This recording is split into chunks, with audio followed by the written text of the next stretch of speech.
Malala's Magic Pencil by Malala Yousafzai, illustrated by Kara Scoet.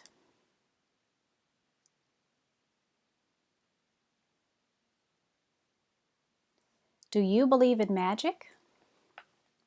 When I was younger, I used to watch a TV show about a boy who had a magic pencil. If he was hungry, he drew a bowl of curry and it appeared. If he and his friends were in danger, he drew a police officer. The boy was a little hero, always protecting people who needed help. How I wanted a magic pencil too. If I had a magic pencil, I would use it to put a lock on my door so my brothers couldn't bother me, stop time so I could sleep an extra hour every morning, erase the smell of the trash dump near our house.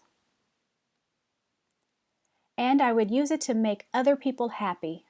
I would draw the most beautiful dresses in the world for my mother and the best buildings in the valley for my father, so he could open many schools where children would study for free. A proper ball so my brothers and I no longer had to play with an old sock stuffed with rubbish. Every night before I went to bed, I wished for a magic pencil of my own. And every morning I would wake up and check my cupboard, but the magic pencil was never there. One day I was throwing away potato peels and eggshells at the dump. I was wrinkling my nose, swatting away flies, and making sure I didn't step on anything to dirty my nice shoes when I saw a girl about my age sorting trash into piles. Nearby, boys were fishing for metal scraps using magnets on strings. When my father returned home from work, I told him what I had seen. It made me sad. "Abba," I said. "Yes, Yanni," he said back. I always liked when he called me dear one. "Why haven't I seen that girl in my class?" "Because," he said, but he didn't finish right away. "Because, Yanni, in our country not everyone sends their daughters to school, and some children must work to support their family. Those boys will sell the metal scraps they find.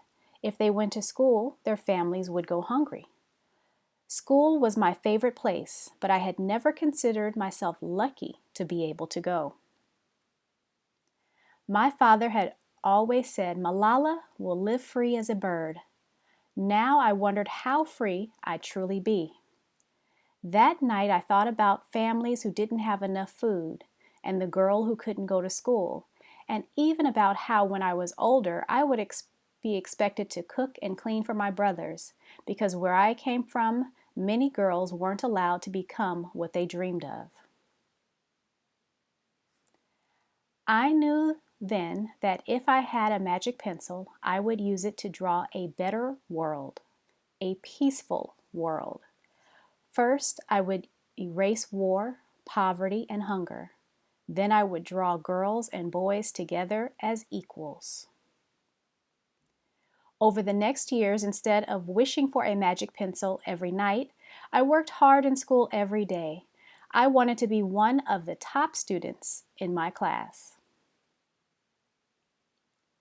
But soon, powerful and dangerous men declared that girls were forbidden from attending school. They walked the streets of our cities now. They carried weapons. One by one, girls stopped coming to school. "Abba, where are all the students?" "They don't feel safe anymore, Yanni." How could a few men stop all the girls in our valley from going to school? If more people knew what was happening to us, I thought, they might help. Wishing wasn't enough. Someone needed to speak out. Why not me? I wrote about what it felt like to be scared to walk to school and how some of my friends had moved away because of the threat they faced in our city. I wrote about how much I loved school and how proud I was of my uniform. Once I started writing, I didn't stop. I wrote speeches and traveled around my country sharing my story. I even talked to a reporter from a famous international newspaper. People actually wanted to learn about my life. I spoke for all the girls in my valley who couldn't speak for themselves. My voice became so powerful that the dangerous men tried to silence me, but they failed. And now my voice is louder than ever, louder because people have joined me, and together we make a chorus, standing up for what we believe. We raise our voices for those in need, help people in danger, even if they are an ocean away. Think of a world as our family. Do you still believe in magic? I do. I write alone in my room, but people all over the world were reading my story. Millions now know it and help me spread my message of hope. I had at last found the magic I was looking for, in my words and in my work. I am Malala. I've always wished I could make the world a more peaceful place, and every day I work to make my wish come true. One child, one teacher, one book, and one pen can change the world. The end. Here's some additional information. Dear friend, as a child, I used to watch a TV show called Shakalaka Boom Boom. It was about a boy named Sanju who could make anything real by drawing it with a magic pencil he found. Sanju and his friends were always getting into trouble, and the magic pencil would help them get out of it. But my early childhood was mostly trouble-free. I grew up in the beautiful Swat Valley in northwest Pakistan, the sister of two cheeky little brothers, and the only daughter of a resilient mother and an inspiring father who was a school principal. Trouble came to my valley when I was 10 years old, and the girls were forbidden from going to school. At first I thought, what can I do? I'm just a child. As I watched my father speak out for girls' education, I realized I had a voice too, and I wanted to use it. I believed then, as I believe now, that all children should have access to education. When we are young, we feel powerless. We rely on adults to do the serious work. However, when real danger threatened my right to go to school, I felt stronger than ever, and I found power in my voice. Once I wished for Sanju's magic pencil. Now I know that when you find your voice, every pencil can be magic. I hope that my story inspires you to find magic in your own life and to always speak up for what you believe in. Magic is everywhere in the world, in knowledge, beauty, love, peace. The magic is in you, in your words, and in your voice. Malala.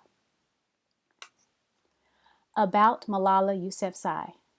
Malala Yousafzai first came to public attention by writing for the BBC Urdu about life under the Taliban using a pen name Gul Makai. The Taliban had forbidden girls in her region from going to school. Soon she began to speak publicly about girls' education in her community. In October 2012, Malala was targeted by the Taliban and attacked as she was returning home from school. She miraculously survived. Malala and her family now live in Birmingham, England, and she travels the world speaking about the importance of education for all. In 2013, she started Malala Fund, which has since opened schools for girls in Pakistan, as well as in Lebanon and Jordan for Syrian refugees. Of the over 130 million girls who are out of school, many are refugees. In recognition of her courage and advocacy, Malala was honored with the National Youth Peace Prize in Pakistan in 2011 and won both the International Children's Peace Prize and the Amnesty International Ambassador of Conscience Award in 2013. In 2014, she became the youngest ever recipient of the Nobel Peace Prize, shared with the Indian children's activist Kailash Satyarthi. In 2017, Malala became the youngest ever UN Messenger of Peace, with a special focus on girls' education.